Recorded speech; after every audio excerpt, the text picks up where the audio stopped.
Big one in the WCC, St. Mary's at Gonzaga. KenPom lining this one, Zags -5, rematch of the first meeting where St. Mary's held serve on their home court, covering as home underdogs.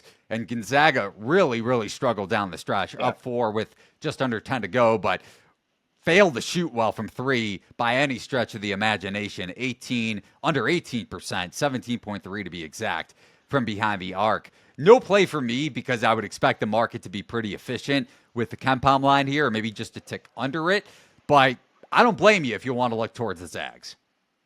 I do. They are still a top 5 team in shot quality, and we're a little bit lower on St. Mary's. It's not really much more than a data play. This is about that time. Mark Few, knock, knock. You there? You see your shadow maybe? Catch a couple weeks of winter. I don't know. I don't know what's going on in Spokane. Maybe a little too cold right now. It has been a cold winter. But I do expect the dogs to wake up and start barking. And this is a spot where they kind of got to.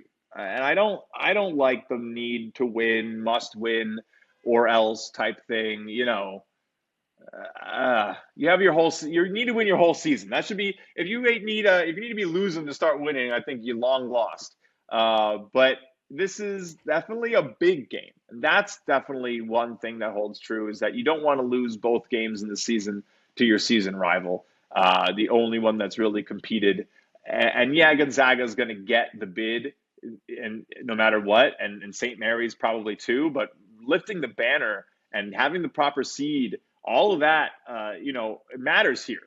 All this stuff matters. So, and not losing on your home floor. So I do expect Gonzaga to get a healthy spread. I expect them to cover it. You want to talk about like a punt game? Sure, they might try. First half, I think, will probably be tight, but second half, Gonzaga is going to run away.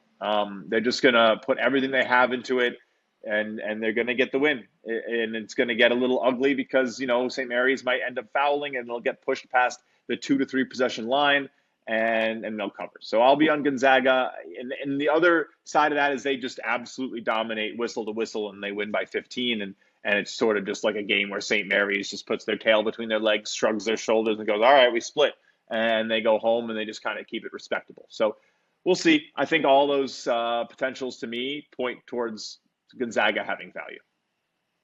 Yeah, all but looking at St. Mary's recent stretch here, all but one, I was about to say 3, but all but one of their last 4 games, they've shot above 37.5% from deep. We saw Gonzaga throw some zone looks against St. Mary's in that first matchup, which really, really caused the Gales to struggle in the half court, not allowing them to get their ball screen action going. So I would expect more of that.